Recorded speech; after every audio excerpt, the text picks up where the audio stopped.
Les astrophysiciens pensaient que les premiers amas de galaxies se formaient à partir d'environ 3 milliards d'années après le Big Bang.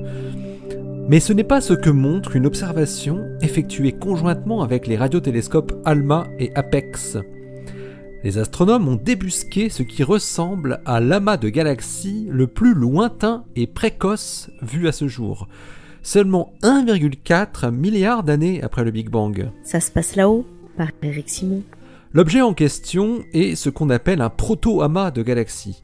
Il est nommé SPT 2349-56 et avait été découvert par le South Pole Telescope, le SPT. Il s'agit d'un groupe de 14 galaxies jeunes en train de former des millions d'étoiles, mais des galaxies qui se retrouvent quasi imbriquées les unes dans les autres. L'équipe menée par Tim Miller de Dalhousie University au Canada a mis en évidence cette dense concentration de galaxies en pleine croissance en étudiant leur émission de monoxyde de carbone et de carbone ionisé. Chacune de ces galaxies produit entre 50 et plusieurs milliers d'étoiles par an. Pour comparaison, notre galaxie produit seulement une étoile par an en moyenne.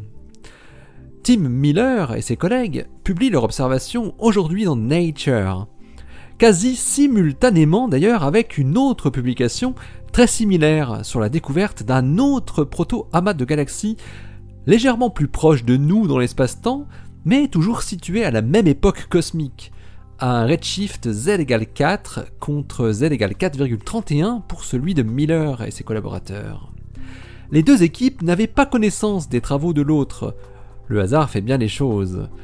Cet autre cas, relaté par Ivan Oteo de l'université d'Édimbourg et ses collaborateurs dans The Astrophysical Journal, est composé, lui, de 11 galaxies formant une sorte de méga merger, comme l'appellent les astrophysiciens, et avec la particularité d'être très rouges du fait de leur quantité de poussière très important.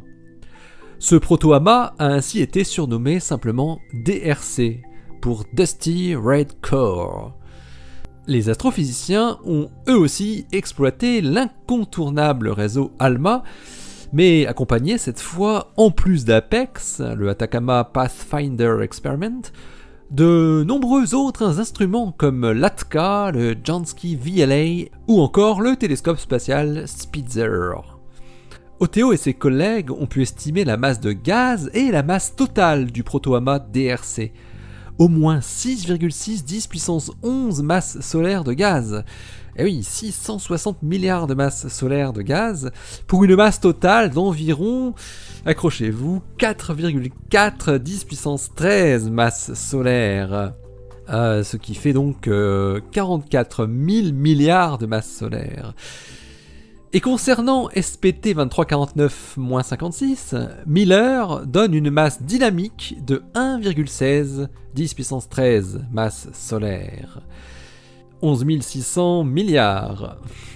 Ce qui fait dire aux chercheurs, dans les deux cas, que ces deux proto-amas seraient les progéniteurs d'amas géants comme l'amas de Coma qu'on voit dans l'univers local. C'est dans les longueurs d'onde submillimétriques que les chercheurs ont réussi à identifier ces deux proto-amas de galaxies très lointains. Trouver de tels amas de galaxies est surprenant, selon les chercheurs, car la durée de vie de ces galaxies poussiéreuses à bouffées de formation d'étoiles devrait être très courte, parce qu'elles consomment leur gaz à une vitesse extraordinaire. Elles devraient alors être très rares, et le fait d'en trouver de nombreuses au même moment cosmique est très étonnant. Il y aurait peut-être quelque chose ici qui n'a pas encore été bien compris. L'autre point commun de ces deux proto-amas est leur taille.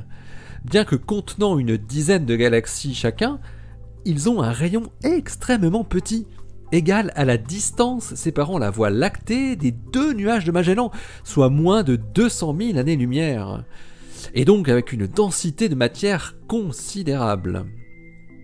Ce qui surprend les astrophysiciens, c'est que d'après les théories de formation galactique et les modèles numériques qui ont été développés, des proto-amas aussi massifs que SPT 2349-56 et DRC devraient avoir mis beaucoup plus de temps pour devenir ce qu'ils sont. Clairement, ces deux spécimens n'ont pas grossi graduellement sur plusieurs milliards d'années comme on s'y attendait. La façon avec laquelle ces assemblages de galaxies ont grossi aussi fort et aussi vite reste aujourd'hui un mystère pour les spécialistes. Ces deux découvertes ouvrent ainsi une belle opportunité pour étudier comment les premières galaxies massives se sont assemblées pour former des énormes amas. Allez, d'ici la prochaine, portez-vous bien, bien sûr, restez bien les yeux vers le ciel toujours, et les pieds sur terre. Salut!